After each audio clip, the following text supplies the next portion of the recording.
In die tyd toe die Here Jesus op aarde was kruisiging bedoel vir die skuim van die aarde.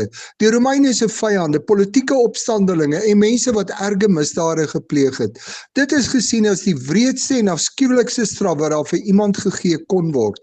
Kruisiging was 'n openbare skouspel vol bloed, wreedheid en lyding.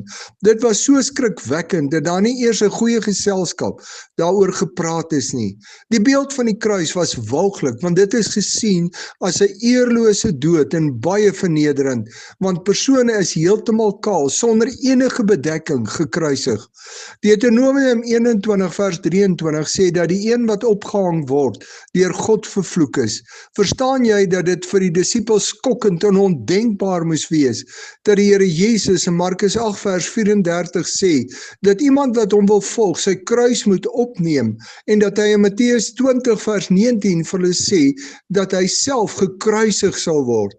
Om jou kruis te dra het net een ding beteken, en dit is dat jy alles verloor het. En dis presies wat die evangelie van ons vra.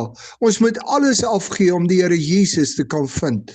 Hebreërs 12 vers 2 sê dat die Here Jesus die pad na die kruis geloop het, sonder om deur die skande daarvan afgesit te word. Hy was onskuldig, maar het gekies om hierdie verskriklike pad vir ons te loop, deur ons sonde en skuld op hom te neem. Dink oor hierdie verskriklike pad wat die Here vir my en jou geloop het.